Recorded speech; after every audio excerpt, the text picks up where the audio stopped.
Let me make a critical remark that there are critical voices within the government who say that this narrative very much aligns with the Russian narrative. So, the government says that arms shipments can lead to the escalation of war, and indeed, Russia's official message, President Putin's official according to the official stance, arms shipments are responsible for the prolongation of the war. Do you sense a similarity between these narratives? Are these critical voices towards the government justified? I think we should behave as adults as usual. So when I say something, it's first because I believe it, second, because that is in the interest of the Hungarians. With due respect and politeness, I am not concerned with the President of Russia in this regard. That is it's their business and this is ours. The position that the Hungarian government represents is not measured against someone else's standpoint. The reference point is not another country's leader, but the Hungarian self-interest. I am only willing to represent that. If it coincides with one, the other, the third, I need it. Let's talk about the whole situation. The whole thing is called, the big question is called, that there is a war between Russia and Ukraine. Could this pose a war threat, in any scenario, and could this affect our lives? My answer is yes, it could. The second question sounds like, does Hungary have a chance to bring about peace? My answer is no. Hungary can contribute to peacemaking. It can be a good tool in the policy of countries larger than us that want peace, but thinking that we can create peace does not correspond to reality. Then comes the third question. I am trying to take notes here. The third question is that if this is the case, and the Europeans still don't come to their senses, can we stay out of it? Can the Hungarians stay out of a European war? This is the question. This is what I go to bed with and wake up to. This is what I must think about. And the historical experience is that the Hungarians wanted to stay out of it twice, from the Great European War.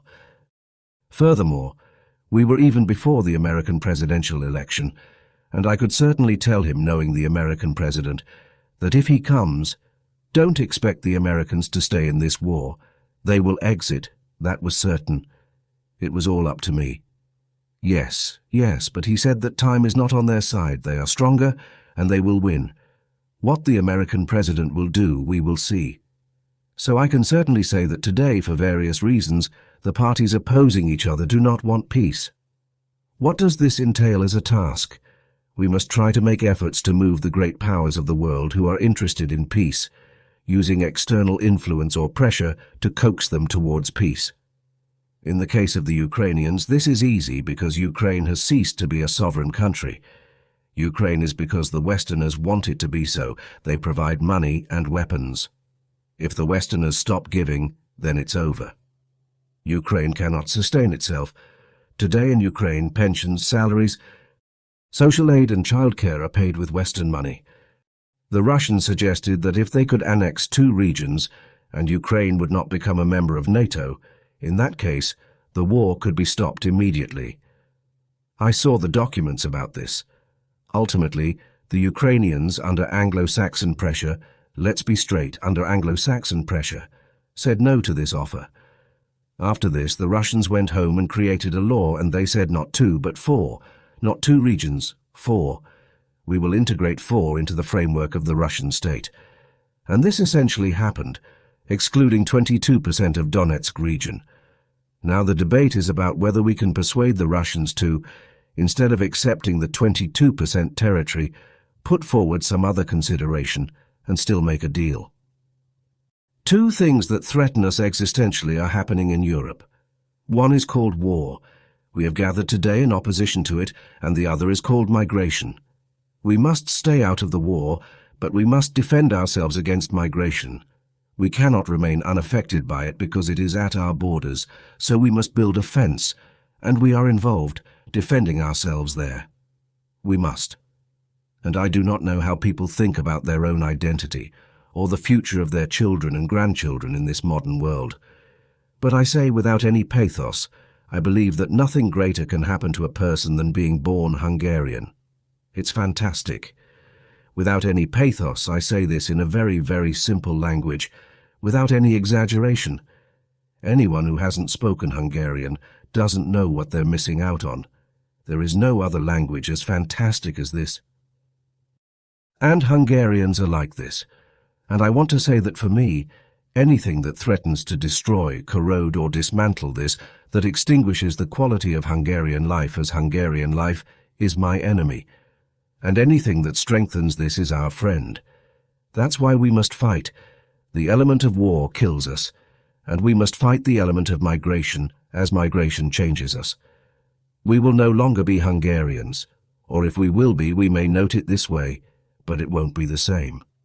We will be, perhaps continuously so, but that won't be it. This is the essence of it.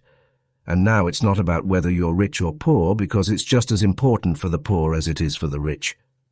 The war, although there are various schools of thought on this, in my opinion, broke out because the Russians felt that the process, which started from 1990 when the Soviet Union could say, began that the Western powers are increasingly approaching Russia. This became a dangerous process became. NATO expansion was one such example. And when the issue of Ukraine becoming a member of NATO came up, the country decided that they would prevent this at all costs. This does not excuse the Russians from the fact that they are destroying many people's lives in the process. Disregarding international law, they assessed it with a military invasion, but this is what's behind it. I believe we need to understand that if we can make an offer to the Russians on how we can build a European security system in such a way that it ensures security for us and for them as well, then we can come to an agreement with them. Of course, this requires strength because the Russians are a military people, so the Russians make agreements with those they see strength in. Therefore, it is important that we are strong, not being strong just to be strong. To wage war, but to be able to create balance and reach an agreement with the Russians.